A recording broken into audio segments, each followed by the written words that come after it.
The inquiry that's being led by the coroner right now is a very important inquiry to all Quebecers, but to the family members of the 4,000 Quebecers who lost their lives during the first wave of the pandemic in our long-term care facilities. And government is not just playing fast and loose with the facts that it's giving the coroner, but it outright lied under oath to the coroner last week. We had a government minister, a sitting government minister, lie to the coroner last week. She was publicly shamed for it by the Protectrice du Citoyen. The government this week is giving one version of the data that the coroner needs to her, then changing it, then making documents on the fly to provide to her. I can understand why the coroner is showing a certain frustration, a certain exasperation, and the Quebecers deserve the truth on this one. This is a situation, an unprecedented situation where 4,000 people, 4,000 Quebecers died in the government's care.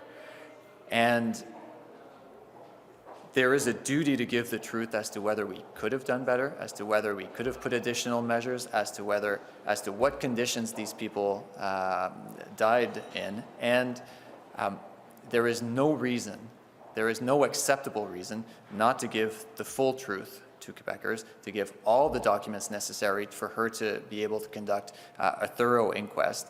And the government needs to realize that this is not just another file. This is one of the most significant inquiries that we will see in our lifetime, and it is completely unacceptable for the government not to be fully transparent with Quebecers and the family members of those 4,000 people.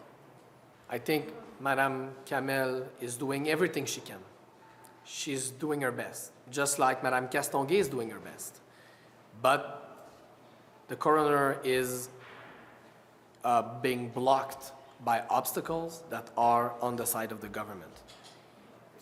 It is not normal and it's unacceptable that we're not able to have those documents. Those documents should be given without any further delay to the coroner.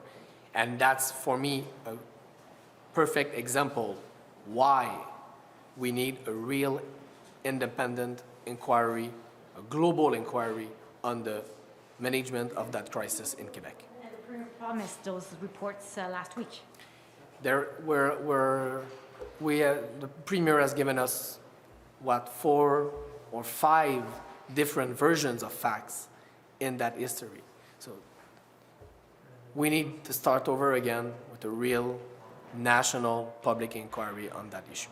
It is very troubling, and I'm very curious to know whether the Premier and the people around him were aware that those documents that were put forward before the coroner were actually fakes. I would like to know that, because they are not genuine documents. If that information is confirmed, did who in the government was aware that they were actually putting forward documents that are fakes? It's very serious. And we already know that they lied, that the government lied before the coroner. So I really hope that the coroner will bring these people once again to give a full testimony as to why they didn't say the truth. So not just Mrs. Rosebush, but other representatives of the government, including Mrs. McCann. Exactly. Are you putting pressure on Mr. Legault to participate in the inquiry? We would be more than happy to hear him about that, on that. However, he already declined the invitation. The